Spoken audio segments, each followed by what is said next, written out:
예, 우리가 지난번까지 이제 유대사의 차별에 대해서 이렇게 배웠죠? 어떤 차별이 있는지. 자, 그러면 한번 이거 다 기억하시죠? 그런 뜻에서 한국 사회 혹은 한국 교회 안에 있는 차별이 뭐가 있나 한번 생각해 보시고 한번 말씀들 한번 해보세요. 한국 교회나 한국 사회에 있는 차별, 꼭 이것과 빗대지 않더라도. 소수성애자들 차별. 성소수자들 그리고 뭐 남자, 여자 교회. 교회로 뭐 중요한 직책은 남자죠. 그리고 요즘도 은근히 있는 사람 없는 사람 어떻게 대놓고 하는 데도 있고. 그러면 11주 많이 내는 사람 좋아하고 못 조금 내는 받았다고. 사람. 그렇지. 그렇죠. 그럼 뭐 직업도 그렇죠. 직업이 좋아야지. 그래서 많이. 형수 많이 내고 얼굴도 이뻐야 외모. 아 슬프다. 외모까지 나왔어. 아니 외모까지 교회는 그래서 외모까지. 외모하면 안 되는데. 예쁘면 안 되면 외모지상주의. 왜냐면 사회에도 마찬가지. 뭐 사회에서도 그렇고. 사회를 따라가네. 예, 보통 장로는 남자가 많이 하죠. 여자는 그냥 구색 맞추는 대로. 감리교회 총회에서도 여자 비율이 현격하게 적어요. 그래가지고 그걸 법적으로 여자는 30%를 한다 하는 조항을 넣자고 하는데 그것도 말이 많죠. 그래서 가급적이라는 단어를 넣고서 30% 하는데 실제로 30%가 안 맞나 보더라고요. 교회에서 허드렛 일은 다 여자들이 주로 많이 하죠. 네. 말씀하신 대로 헌금 많이 하는 사람들 교회에서 높은 자리에 더 빨리 올라가고 뭐 더 교회에서 목소리 크게 말할 수 있고 그렇게 되죠. 우리 교회는 어때요?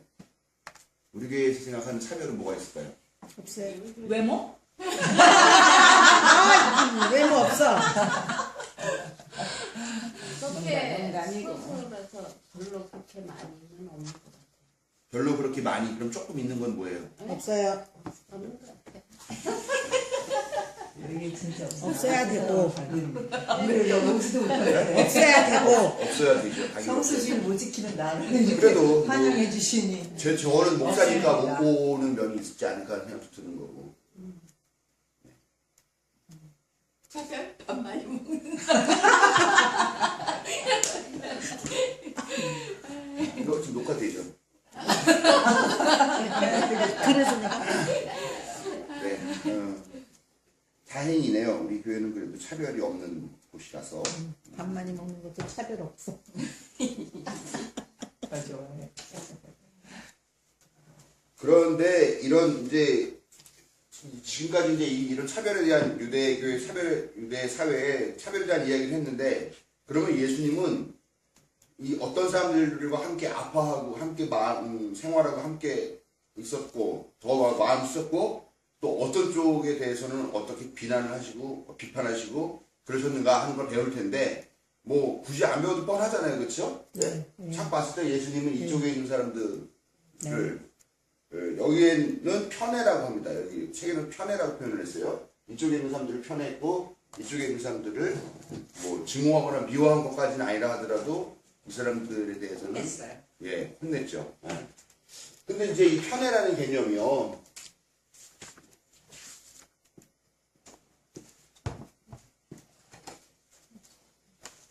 예수님이 편애를 하는 게 정당한 것 같아요? 예수님, 예를 들면 하나님도 예수님이 하나님이라고 고백을 하니까 예수님이 편애를 하면 하나님도 편애를 하는 거잖아요. 그렇죠? 그럼 예수님이 편애를 하는 거가 정당하다고 생각하세요? 네. 예를 들면 이런 거예요. 예? 편애. 예수님은 예수님인데 어떤 예수님이냐? 가난한 사람들의 예수님. 또 뭐 장애인의 예수님. 뭐 이렇게. 그게 맞다고 생각하세요, 여러분들요? 저는 아니라고 생각해요. 아닌 것 같죠? 예. 또 다른 분들은. 좀 맞는 것 같아요. 왜냐하면은 그 사람들이 편애를 받기 때문에 받는 쪽을 그래도 해줘야지 이게 공평해지지. 만약에 예수님까지도 편애를 안 하면은 그러면은 그 사람들은 진짜 설 곳이 없잖아요. 그렇게 하셨고. 그래서 예수님은요 공평하셨어요. 왜냐하면 전 사랑을 한다는 건 관심을 갖는 거거든요. 세계한테도 관심을 가져주셨고 그런 사람들한테 그 뭐라 그럴까 좀 미움받고 이런 사람들도 예수님이 나는 관심을 갖고 이제 그들에게 혼도 내시고 그것도 일종의 다른 방법의 사랑이 아닐까요? 그렇다면 그러니까요, 예수님이 세리 여기 있잖아요, 세리. 이쪽에 있는 사람들을 사랑하셨지, 이쪽에 있는 사람들을 안 사랑하신 것 같다는 거죠. 안 사랑하는 것 같다는 거죠. 그러면은, 결국 예수님은, 예를 들면, 이런 거죠. 빈민의 하나님이라는 거지, 부자의 하나님은 아니라는 거죠. 가능하냐는 얘기예요. 제가 그렇게 하는 게 아니라 여러분께 여쭤보는 거예요. 하나님은, 부자의 하나님은 될 수 없는가? 가난한 자의 하나님만 될 수 있는가?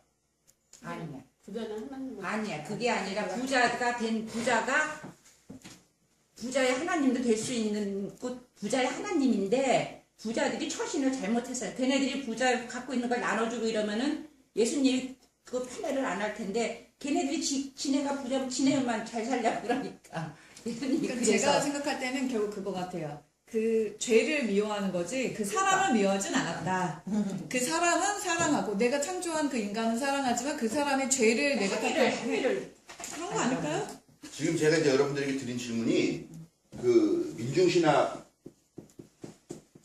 되게 중요한 주제 중에 하나고 그 문제 중에 하나거든요. 예를 들면은 하나님을 민중의 하나님이라고 그러는데 그럼 민중이 아닌 사람에게는 그 하나님은 없는 거냐?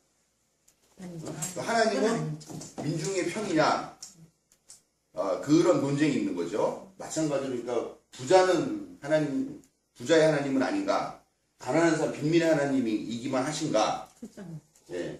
남자의 하나님은 아니고 고난당한 여자의 하나님이시기만 하는가? 이런 고민들이 있는 거죠. 네. 다 예수님이지.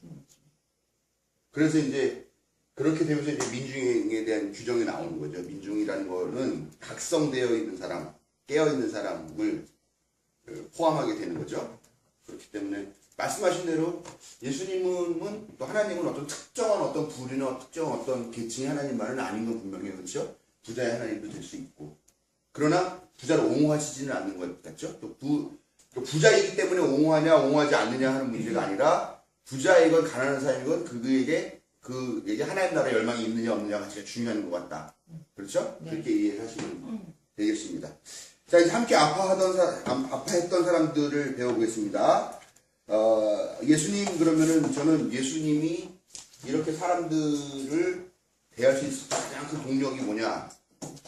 예수님이 그렇게, 예수님에게서 가장 장점이 뭐냐? 할 때 저는 보통 연민이라고 그러거든요. 예수님이 갖고 있는 연민, 긍휼, 이런 마음들이 예수를 예수 되게 한 그런 마음들이 아닐까라고 생각을 하죠. 자, 우선 나왔던 게 불치병 환자죠. 불치병 환자.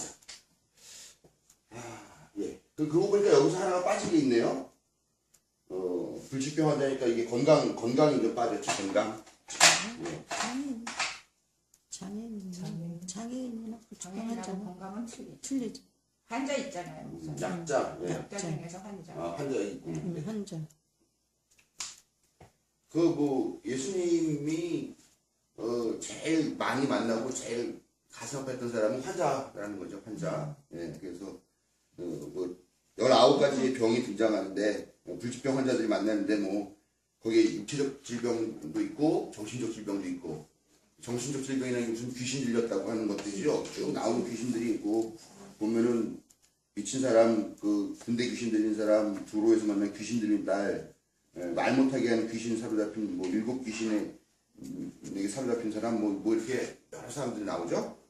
귀신 들렸다라고 하는 것들이 저도 어렸을 때까지만 해도 귀신 들린 사람 많이 본 것 같은데 요즘은 귀신 들린 사람은 안 보이고 다 정신병자만 보이더라고요. 그러니까 아마 그때 옛날에 그랬던 사람들을, 그러니까 정신병이었던 사람들을 옛날에는 귀신 들렸다고 이렇게 얘기를 했던 게 아닌가. 과학이나 의학의 영역이 좀 많아지면서 우리가 알지 못하는 어떤 귀신에게 사로잡혔다라고 생각했던 그런 부분들이 하나하나씩 드러나면서 귀신이 들렸다는 게 아니라 정신병에 걸렸다. 요즘 막 많죠? 귀신 들렸다 그러고 미쳤다 그랬죠. 네. 미쳤다 그랬죠. 그리고 요즘 뭐 특증후군 있는 사람들 있죠. 갑자기 뭐라고 막 욕을 해야 되거나 뭐 이렇게 뭐 몸을 뭐 이렇게 막 움직인다거나 뭐 그런 사람들도 있죠.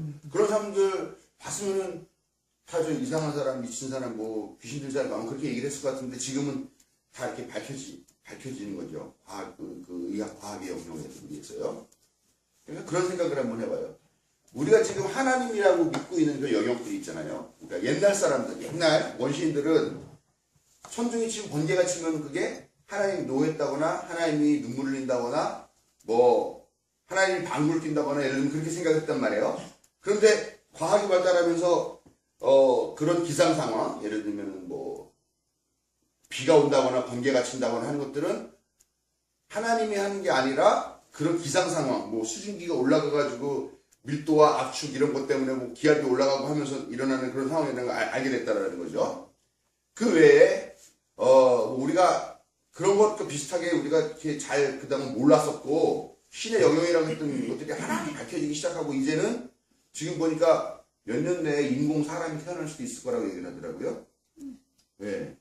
그러면은 우리는 옛날에는 생명을 하나님 신에게만 맡길 수 있는 권한이 있고 능력이 있다고 생각했는데 이제 그런 권한도 인간이 갖게 된다 그러면 그러니까 즉 우리가 생각하는 신의 비밀, 신의 능력이라고 생각하고 신의 영역이라고 생각했던 부분들이 다 까발려져가지고 어느 날 모든 것들이 다 정말 100% 알게 되는 날이 온다 그러면은 신의 존재가 필요할 것이냐 안 필요할 것이냐라는 생각을 한번 해보게 됩니다.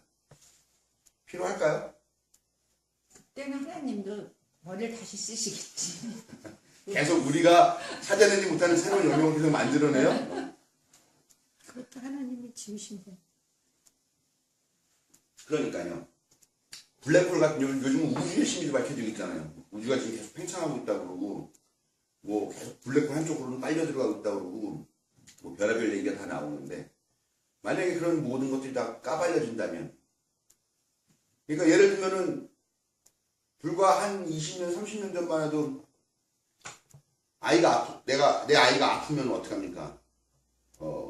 그러면 30년 전 좀 더 됐구나. 한 50년 전만 해도 내 아이가 아프면은 병원에 가기보다는 뭐 구술한다거나 예를 들면 이런 식으로 했었지만 지금은 아프면은 하나님을 찾지 않잖아요. 그냥 병원을 가죠. 그러니까 옛날에는 저도 그런 기억이 나요. 제 막내 삼촌이죠. 막내 삼촌이 고등학교 다닐 때인가 그랬는데 시골에 갔는데 그 삼촌이 아파가지고 요양을 하러 집으로 왔는데 죽을 거라고 막 다 그랬었어요. 그랬더니 그때 온 형제들이 다 모여가지고 막 할아버지 할머니부터 해가지고 막 방언을 하고 막 기도를 하고 막 그래가지고 이 삼촌이 뭐 살아났대요.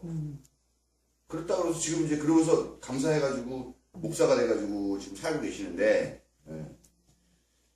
뭐 지금 생각해 보면은 그게 기도의 능력일까 뭐 하는 그런 생각도 드는 거고 어쨌든 그런 영역들이 다 까발려서 하나님 신이라는 존재가 더 이상 비밀이 없는 존재가 된다고 했을 때 여전히 우리는 신을 믿을 것인가 하는 그런 상상들을 제가 가끔가다 한번 해봅니다.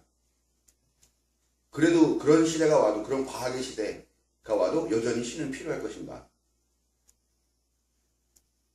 어떠실 것 같아요? 의리가 있지 필요하지. 의미가 있어요? 성경이 있으니까 쭉 가겠죠. 그럴 수도 있겠죠. 네. 그런데 그때 뭐 병 나면 그렇게 구슬을 했지만 또 지금은 그렇지는 않지만 그래도 종교가 계속되고 있잖아요. 그럼 앞으로도 하나님을 계속 믿을 것 같아요. 뭐 그런 게 다 까발려진다 한들 이게 종교가 없어지진 않겠죠. 사람들이 마음이 약해질 수도 있고 또 그런 사람들이 뭐 있을 수도 있고. 근데 제가 생각하는 건 목사님이 말씀하시는 건 그거 같아요. 이렇게 TV에서 영화 같은 데 보면 아파요. 그러면 어떤 통 같은 데 들어가서 딱 스캔해가지고 다 고치고 딱 나와요. 그 굳이 이제 굳이 뭐 신을 믿을 수 있냐? 그러니까 그 시대가 아직 아니니까 맞아. 상상이 안 가는 건데 그렇죠. 예를 들면 그거 같아요. 목사님 말하는 거는 딱 이제 내가 아프면 그냥 딱 어디에 딱 들어가. 그럼 지가 진단해서 딱 고쳐줘. 끝이야. 다른 맥락을 생각하면 꼭 그랬을 때만 우리는 하나님을 필요로 했느냐 그거는 아니지 않느냐. 아플 때 이럴 때 우리는 아파서 꼭 하나님이 우리의 도움으로만 필요했던 우리 적어도 우리 교회 식구들은 그래서 하나님 믿는 거는 아니잖아. 그러면 내세? 아니 그게 그런 것도 아니라 아니고. 아니 근데 미래 시대에는 어쨌든 아파도 뭔가 쉽게 내가 병도 고칠 수 있고 내가 하고 싶은 거 뭐 어쨌든 편리한 그런 삶을 살아가는 상황에서 그럼 그때는 굳이 신이 필요할까라는. 그때 우리가 마음껏 하나님을 위해서 해야지 이제. 받은 은혜 다 극발이되는 계기가 돼야지. 장로님은 확실히 남은 시간이 많지 않아서 그쪽에 정신을 따시려고 그러는 것 같아. 다른 사람에 비해서 순서는 없습니다. 아니 그거 좋은 얘기 아니에요?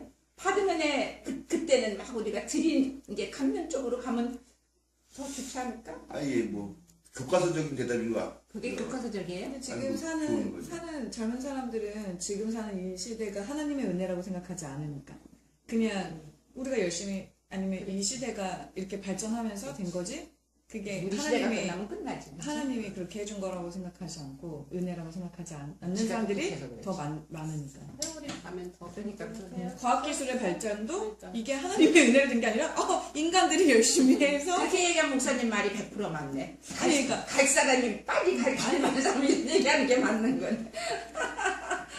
그러니까 좀 특이한 경험이에요.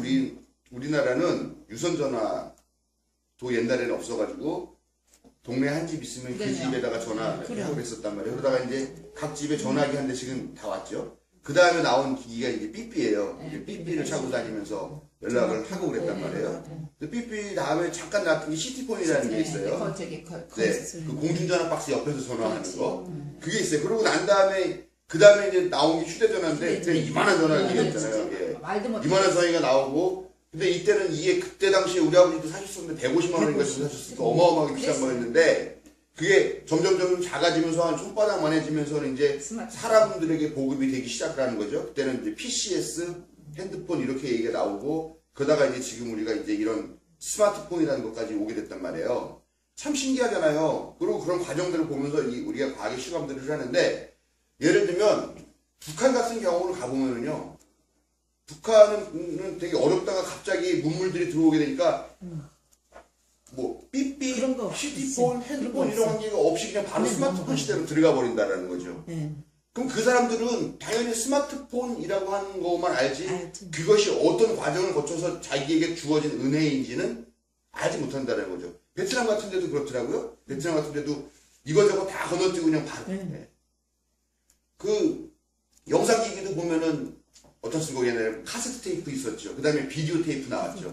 비디오 테이프도 큰 거 작은 거 나왔죠. 그 다음에 비디오 카메라 나오면서 또 요만 비디오 카메라용 필름 나오고 또 더 작은 거 나오고 그러다가 이제는 하드디스크용 캠코더가 나오고 블루레이라는 게 나오고 CD 드라이버라는 게 나오고 다 그렇게 나왔지만 지금은 결국은 다 죽었어요. 또 이만한 영화를 담은 큰 레코드판 같이 생긴 그런 예 그걸 뭐 비디오 디스크라고 하니까 뭐 그런 것도 있었었는데 그런 것들이 정말 존재감도 갖지 못하고 그냥 그렇게 사라져 버리는 시대인데 근데 중국은 그냥 바로 CD 플레이어부터 바로 시작했다라는 거죠. 그러니까 그런 사람들은 이것이 온 과정들에 대한 이해가 없기 때문에 감사할 줄 모르고 이걸 당연한 거라고 생각한다고 하는 거죠. 그러니까 어떻게 보면 제가 드린 질문은 세대의 문제이기도 해요. 요 세대와 요 세대. 그러나 또 우리 한육 집사님이 학교에서 만나는 그 세대 또 다른 세대라는 거죠. 여기 갖고 있는 우리 한국 사회의 그 고난과 질곡의 세월을 지내면서 왔을 때 오늘에 대해서 감사하는 마음과 예? 이 세대가 갖고 있는 감사하는 마음은 좀 다르다라는 거죠. 지금의 아이들, 어린이들 고마워하는 거 모르잖아요. 당연히 그거는 자기가 누려야 되는 거라고 생각을 하는 거잖아요. 네. 그런 것 같이 신이라는 존재도 뭐랄까요. 점점 과학이 더 발달된 세대가 온다 그러면은 신이라는 존재가 결코 더 의미가 없어지게 되는 그런 때가 있을 텐데 그렇다면은 우리가 믿는 것은 과연 영원한 것을 믿고 있는 것인가 아니면 지금 시대에만 그냥 딱 필요한 그런 거를 믿고 있는 것인가 영원 불멸인가 아닌가 하는 그런 생각을 좀 해볼 수 있다고 생각하고요. 그 다음에 신에 대한 기능도 좀 바뀔 수 있다는 거죠. 옛날에는 아플 때 병을 낫게 해주는 그런 신비한 능력을 가진 존재였다라고 한다면은 지금은 어떤 이렇게 의학을 발달하게 해주셔서 옛날 같으면은 죽을 수밖에 없는 병이지만 지금은 의사들의 도움을 받을 수 있는 그런 세상을 만들어주신 걸 감사하고 의료보험도 만들어주신 하나님께 감사하고 예. 그럼 나중에 아까 말씀하신 대로 통 안에 들어가서 이렇게 누워만 있으면 지가 스킨 다 하고 거기서 기계팔에 가서 수술 다 해주고 나오는 그런 시대에도 여전히 안 죽잖아. 이런 기계를 주신 하나님께 감사할 수 있느냐 하는 문제. 노화로 죽나? 예를 들면 그런 질문들이 별로 쓸데 있는 질문은 아니지만 그래도 내 신앙을 확신하기 위해서는 필요한 부분이라고 생각해요. 저는 그렇게 생각해요. 저는 그런 외적인 상황도 외적인 상황이지만 끊임없이 생기는 인간의 어떤 탐욕이라든가 교만이라든가 하는 그런 부분들에 대해서 항상 자기 자신을 돌아보게 하는 힘이 나는 신이라고 생각을 하거든요. 그러니까 저는 과학이 발달하고 시대가 바뀌어도 신은 여전히 필요하다고 생각해요. 오히려 더 교만해질 인간에게 겸손함을 갖게 하는 힘이니까. 그렇기 때문에 저는 신앙이 확실합니다. 흔들리지 않아요. 우리도요. 네. 그러니까 그런 내적인 확신들이 있어야지 어려서부터 그냥 교회 나가가지고 그냥 뭐 교회 선생님이 막 다윗이 뭐 했더니 그냥 골리앗이 쓰러졌다더라 뭐 엘리야가 뭐 하나님 참 믿는 뭐가 있어가지고 해가 가난한 뭐 사람을 먹여 살릴 수 있게 뭐 밀가루 통해서 밀가루가 끊어지지 않게 해줬다라든가 이런 식으로 동화식으로 이렇게 주입된 신앙 같은 것들은 흔들리다는 거죠. 지금 젊은 사람들 제 또래나 아니면 저보다 좀 아래 또래 사람들이 교회 나가는 사람이 별로 없어요. 별로 없는 이유가 저는 두 가지라고 보는데 하나는 먹고 살기가 너무 힘들어서 둘째는 옛날에 믿었던 그런 믿음들이 지금 와서 보니까 다 웃기는 얘기라는 거죠. 그러니까 교회가 막 성장하던 시대에 교회 한두 번씩은 다 나가봤지만 그때 가르쳤던 것들이 다 엉터리였다는 거죠. 그런 확신, 그런 신앙, 신에 대한 자기 내적 확신 그런 것들에 대한 교육을 하지 않고 맨 무슨 동화 이야기, 뭐 말도 안 되는 기적 이야기만 하고 근데 더 이상 기적이 없는 시대잖아요. 심지어는 그런 생각도 하죠. 야, 어떤 얼마 전까지만 그런 생각했어요. 야, 저 박근혜 같은 저런 거 신이 있으면 저걸 왜 가만 놔둘까? 예? 막말해야 되는 정치인들 보면 신이 있다면 저걸 왜 가만 놔둘까? 그런 생각했죠. 이제 신이 기적을 보이지도 않는 시대고 그런 시대임에도 불구하고 여전히 내가 신을 믿을 수 있는 이유는 무엇인가 하는 것들을 생각해보는 이야기였다는 거죠. 여기 있던 것들은 뭐 이제 주로 다 이제 했던 얘기를 반복하게 되는 거예요.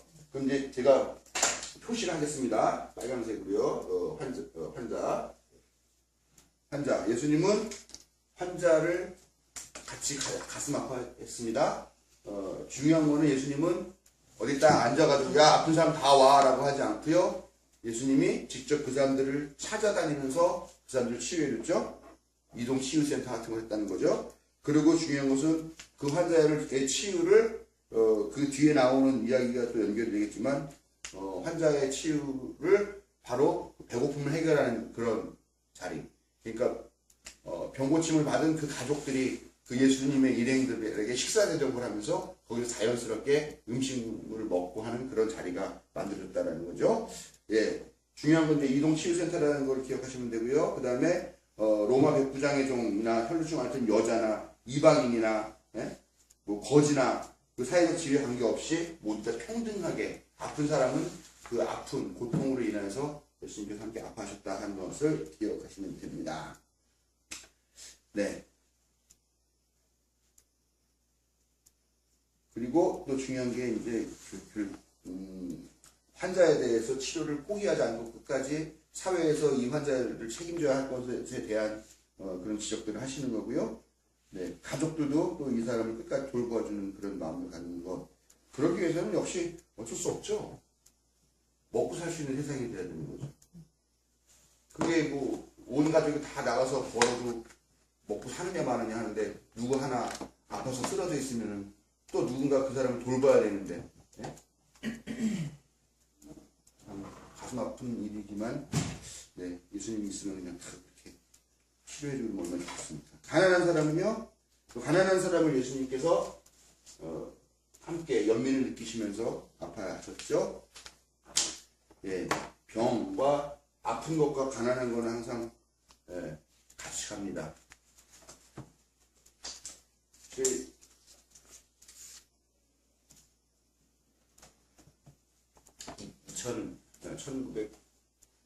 1996년인가 94년인가에 제 친구가 신부전증 앓던 친구가 8년 동안 투석을 받다가 성탄절 다음날 하늘나라로 갔는데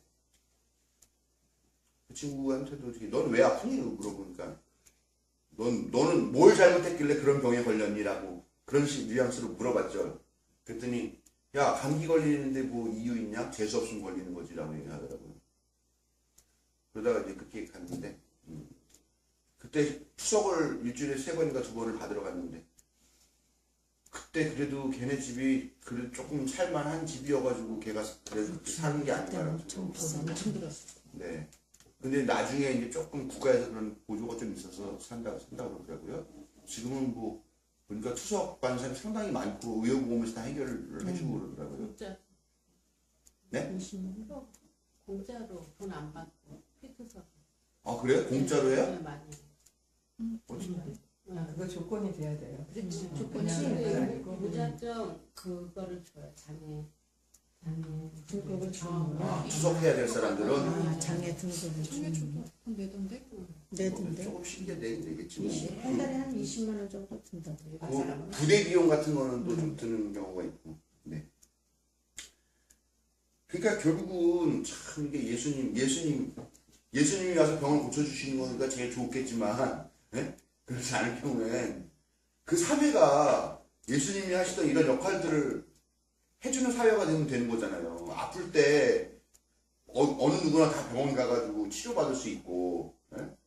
또 배고플 때 굶지 않는 사람이 있고 하는 그런 시대가 오면은 그게 하나님 예수님. 그냥 그게 예수님이 바랬던 하나님 나라, 만들고자 했던 하나님 나라가 아니냐라는 겁니다.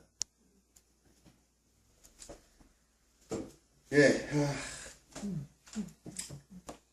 예수님은 항상 그 비유할 때 그런 얘기 하죠. 이제 잔치에 대한 비유를 하죠.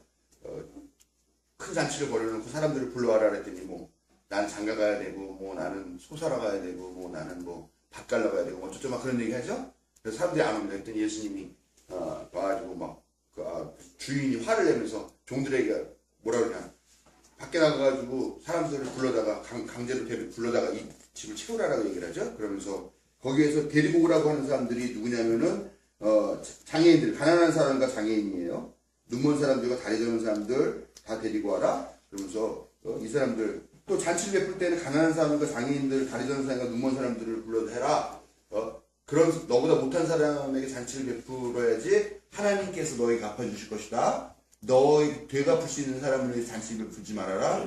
뭐 그런 말씀도 하시고요. 예.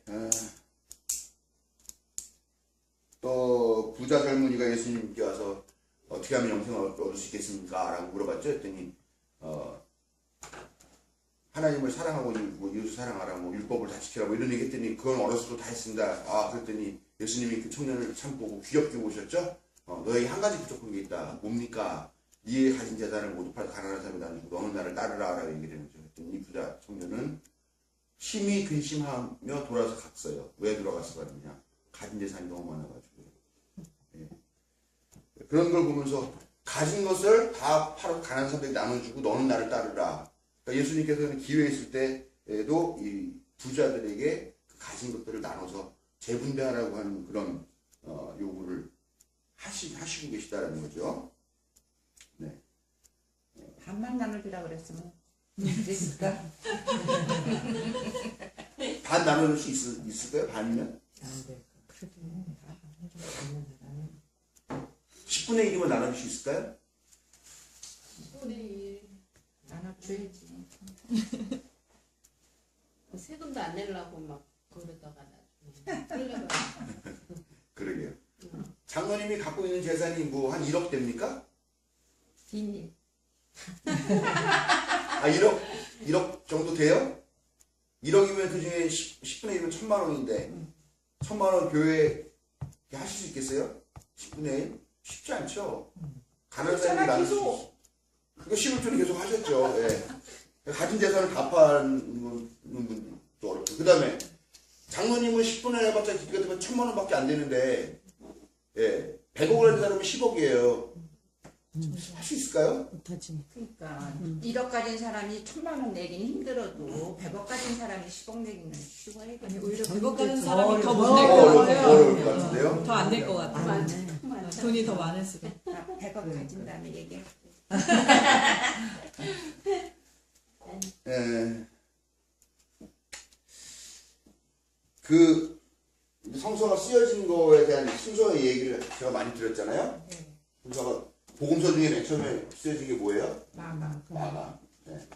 그 다음에 마태와 누가가 쓰였다 그랬고, 그 다음에 요한은 나중에 쓰여졌고, 요 세 개는 요거 세 개는 공간 복음이라는 요새 세 개를 이야기하죠. 순서가 이렇게 된다는 말이에요. 예.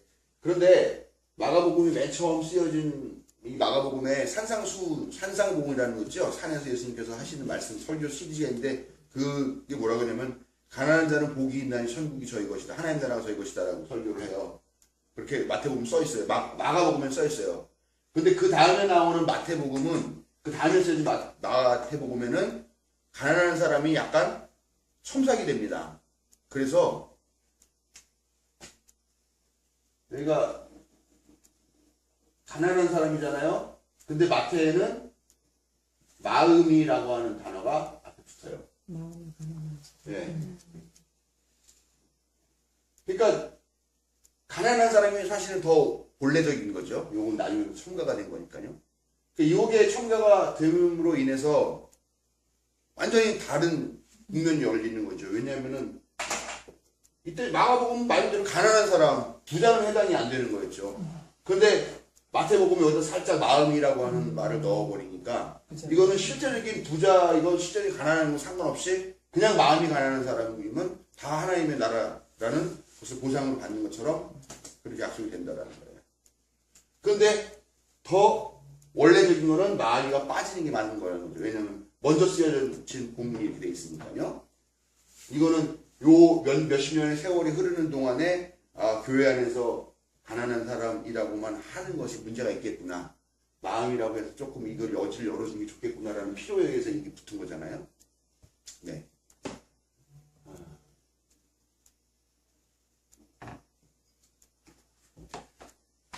자, 이 부분에서 여러분은 어떤 게 더 편해요? 가난한 사람이 복이 있나니가 편해요? 마음이 가난한 사람이 복이 있나니가 더 편해요? 마음이 가난한 사람이 편하지 뭐. 편하죠. 네. 근데 실제로 예수님이 하신 말씀이 이거일 확률도 높아요. 왜냐하면은 예수님의 가르침에 더 가까이 있는 사람이니까 마가복음이. 그러니까 우리가 예수님은 가난한 사람이라고 얘기를 했는데 우리는 이 가난한 사람이 우리도 불편한 거예요. 사실 부자가 아니면서. 네? 그리고 우리는 가난한 사람이 될 뜻이 전혀 없어요. 부자가 되고 싶지. 그렇죠? 뭐 로또라도 당첨되면 당장 뭐 할렐루야 외칠 사람들이지. 왜 저에게 이걸 주셔서 왜 이런 고민과 번민을 하게 하십니까? 이렇게 얘기를 할 사람은 없을 거라는 거죠. 예? 그런데 예수님은 실제로 이 빈민 가난한 사람들에게 더 연민을 많이 느끼시고 이 사람들과 함께 아파하셨었고 그 불구하고 우리는 예수님이 그렇게 나를 위해서 같이 아파하신다 하더라도 이거가 되고 싶은 마음은 없다라는 거죠. 고민이에요. 그래서 우리 교회에 갑부가 안 들어오는 것 같아요. 네. 그리고 갑부가 되실 생각들도 너무 나고. 너무 많으면 무서워. 그렇지. 그래서 제가 이 대목을 공부를 하다가 이제 여러 가지로 한번 고민을 한번 해봤어요. 목사님 고민이 너무 많아. 네. 그 부자와 빈민, 부자와 빈자에 대해서 생각을 해봤는데요. 그 부자와 가난한 사람의 차이가 뭐예요?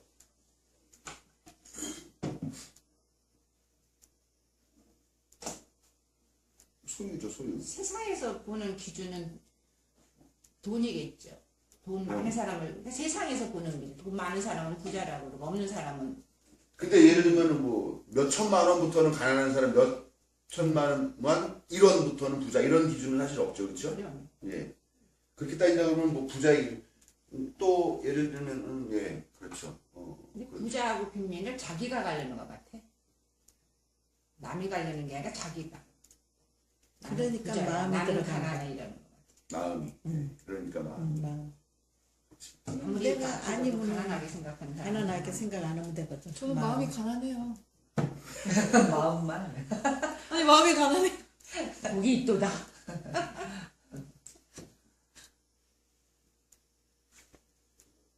남자가 있기 때문에 여자가 있죠. 여자가 있기 때문에 남자가 있는 거죠. 근데 만약에 예수님이 아담 하나만 만들었을 때는 그건 남자예요, 여자예요? 사람. 그냥 사람이죠. 남녀의 구분이 없습니다. 그냥 사람입니다. 근데 여자라고 하는 것이 생겼기 때문에 남자가 남자라는 자기 정체성을 갖게 되고 여자가 여자 정체성을 갖게 되는 거죠. 부자, 빈민도 마찬가지잖아요. 부자가 있으니까 빈민이라는 개념이 생기는 거고 빈민이라는 개념이 있으니까 부자라는 개념이 생기는 거죠. 이게 서로 상호 보완적인 위치에 있단 말이에요.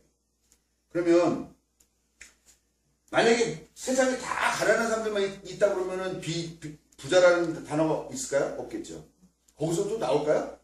빈민이긴 하지만 나는 밥을 3끼를 먹고 너는 4끼를 먹지 2끼를 먹으니까 뭐 아니면 세상에 다 부자다라고 하면 거기에서 또 부자 가난한 사람이라는 얘기가 나올까요? 버스를 타느냐 모닝을 타느냐 차이겠지. 그런 차이가 나겠죠. 네.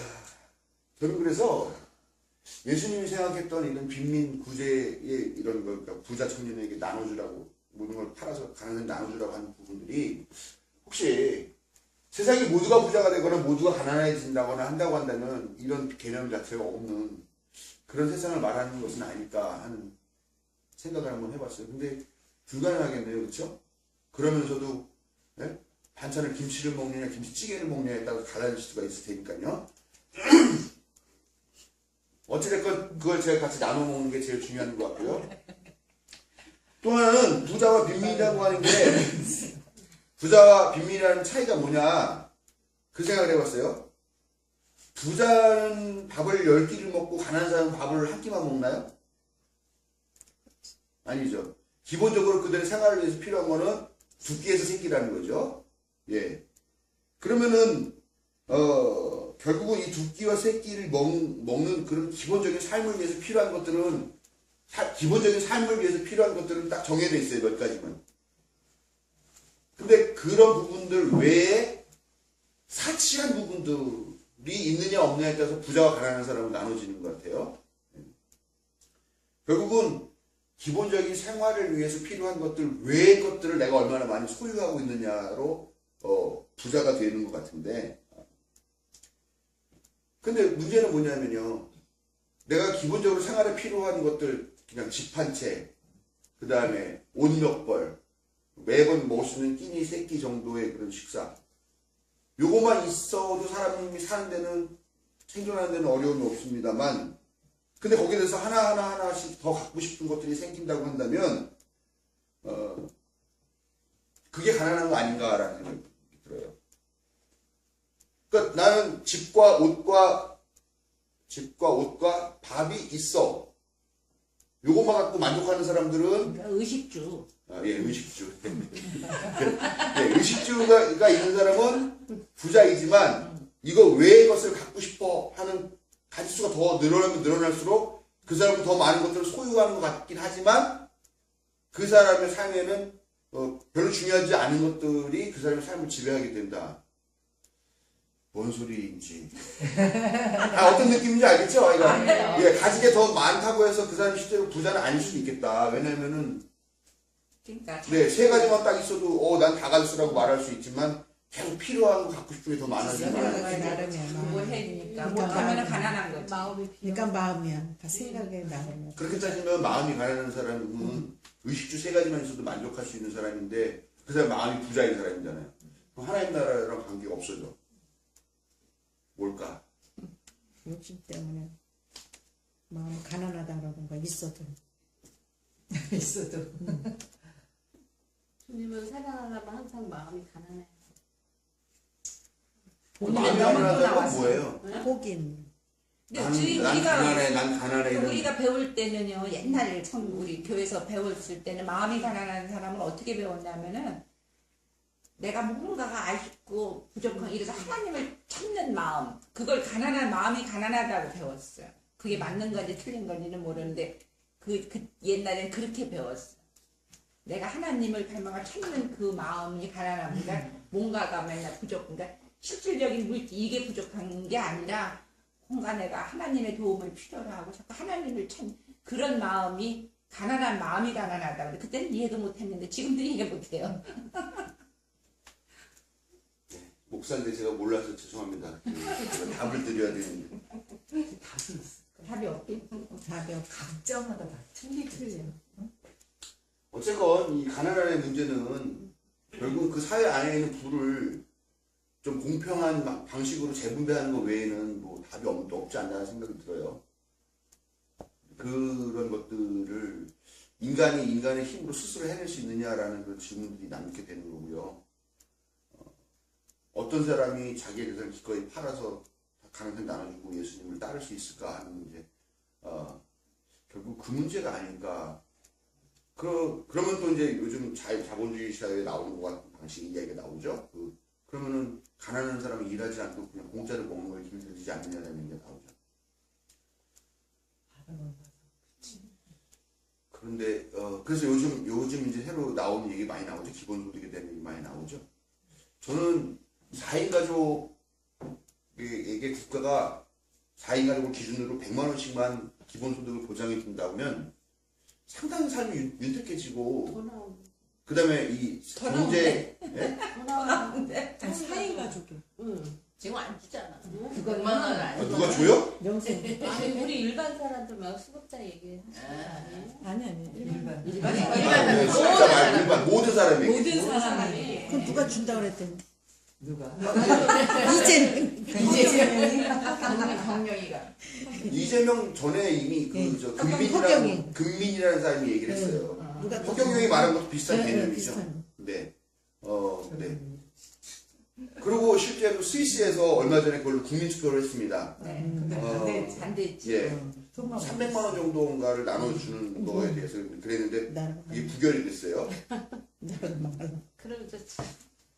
근데요, 이 폐단이 바로 그 미국에 살고 있는 그 원주민 인디언들이 그걸로 인해서 얘네들이 아무것도 안 하고 마약하고 그게 주에서 늘 주니까 한 달에 걔네들 꼬박꼬박 나간대요. 그게 그들을 말살시킨다고 지금 그렇게 미국에서는 그렇게 얘기를 하고 있더라고요. 보니까. 그러니까 자기가 노동하지 않았는데 누가 돈을 준다는 게 어떻게 보면 마약가족 같다. 이렇게들 얘기를 해요. 전혀 안 하고 일하는. 그런 거 말고 완전히 기본소득. 사람이 연명할 수 있는 그거는 정부에서 책임을 져주는 게 또 좋지 않을까. 아니, 그게 내가 일하지 않아도 생기는 거잖아. 그게. 그러니까 내가 예를 들어서 나가서 정말 시급을 뛰든 알바를 뛰든 그래서 내가 가져와서 그거로 식구들을 먹이는 것하고 나 아무것도 안 하고 잠만 자고 이랬는데 내가 기본적인 생활을 할 수 있는 거를 준다라는 것이 그렇게 네. 받는 사람들이 태도가 안 돼. 수급자들도 응 맞아요. 수급자들도 응. 어디 나가서 벌 수 있는데 벌으면 돈이 안 나오니까 안 벌어. 먹고 술 먹고 그러니까 그날 걔네들 인간은 애는 그렇게 된 거예요. 다 먹고 공부를 애가 안 해, 먹고 일단 또 학교를. 다음에 예산 갖고 그리고 그 나라에서 맨날 주는 주고 그 대신 걔네들을 이제 그건 또 이렇게 자기네들 보호구역에만 들어가서 살라고 하니까 매일 술 먹고 싸움질하고 맞아요. 마약하고 맞아요. 그래서 점점 어떻게 보면 도태되는 거예요. 나 같으면 기본 해주면 더 해가지고 더 보태서 더 잘 살겠다. 나 예전에 나도 수급자였거든요. 애들하고 살 때 이브도 수급자였는데 한 뭐 3천만 원짜리 전세로 가고 뭐 총장에 돈이 좀 있다고 그거 떨치더라고요. 그래요. 한해 그래요. 안 돼. 살 수 있도록 좀 도와주면 되는데 떨구더라. 그러니까 너희들은 그렇게만 살아가요. 조금 더 발전. 네. 근데 그 기본소득에 대해서 일반적으로 사람들이 호의를 갖고 있지는 않아요. 왜냐하면 그게 일종의 사회주의적인 그런 제도이기 때문에요. 그리고 지금 대체적인 사회가 자본주의 사회이기 때문에 그런 방식의 사회주의에 대한 기본적인 악감정을 갖고 있는 것은 분명하고요. 그렇기 때문에 아마 그런 이야기들이 더 이렇게 과장되게 생산이 되는 부분들도 있지 않겠는가 생각이 드는데 실제로 그렇게 되겠죠? 그런 부분도 있겠지만 그러나 그런 기본소득에 대해서 그의 삶이 상당히 윤택해짐을 경험하게 되는 사람들이 난 더 많지 않을까라는 생각을 하는 거고 또 문제는 말씀하신 대로 보호구역 안에서만 그 사람들을 제한했기 때문에 그것이 다른 어떤 생산활동이라든가 자기 삶의 질을 늘리는 그런 다양한 그런 방식으로 사용될 기회가 없기 때문에 더 그렇지 않을까라는 생각이 드는 거죠. 예를 들면 내가 직장을 또 다니는 직장이 있고 그 직장이 상당히 재미있고 그런 상태에서 내 생활이 조금 더 나아지게 할 그런 소득이 들어온다라고 하는 거. 그 다음에 그것이 그 사람의 모든 생활을 완벽하게 해줄 만큼의 충분한 소득은 아니고 예, 그 사람들의 삶의 질을 조금 높일 수 있을 정도 분량의 그런 소득이라고 한다면은 좀 하여간 뭐 여러 가지가 있겠죠. 아무튼 그 예수님이 하셨던 그런 행동들, 그런 가르침들, 뭐 그런 선행들 같은 것들이 지금으로 생각해 왔을 때는 예수라는 한 사람이 그런 걸출한 사람이 와서 하는 것보다는 어떤 사회적인 제도나 시스템이 변화되는 방식이 더 효율적이다라는 거죠. 그리고 만약에 예수님이 이 시대에 온다고 했을 때도 여전히 그냥 뭐 가난한 사람 찾아다니면서 이런 식으로 하셨을까? 아니면은 제도를 바꾸는 그런 일들에서 조금 더 보편적으로 더 많은 사람들이 가난이라든가 아니면 이런 장애나 병이라는 질환이라는 이런 거에서 노연하게 하는 그런 방식을 가졌을까 하는 것들은 한번 상상해 보는 것도 재미있지 않겠는가 생각이 듭니다. 네, 그다음 요 세리 하급세관은 세리까지만 하겠습니다. 세리.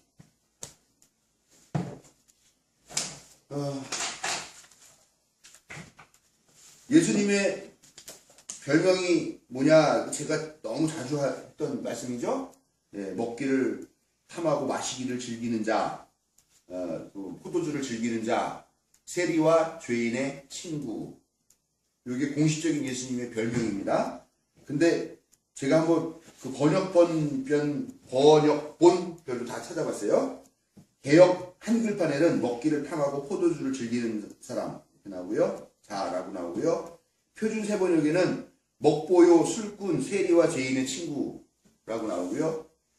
우리가 지금 있는 세번역에는 마구 먹어대는 자, 포도주 마시는 자, 세리와 죄인의 친구 이렇게 나옵니다.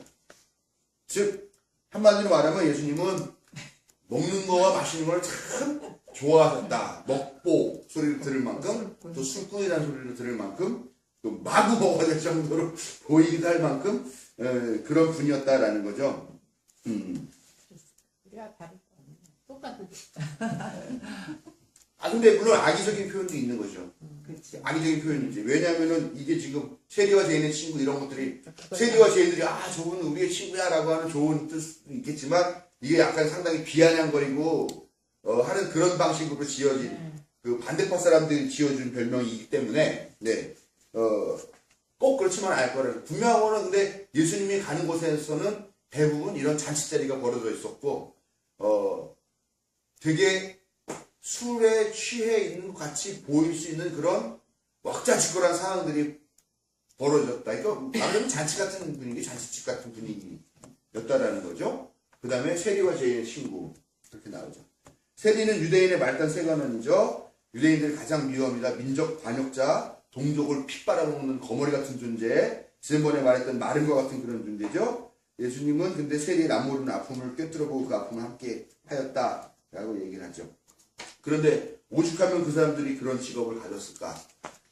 그러나 또 그 가족을 그 직업을 갖고 살다 보니 이게 또 짭짤해. 그러다 보면 또 돈의 노예가 되고 그 생활을 즐기게 되는 그런 메커니즘이 있었겠죠.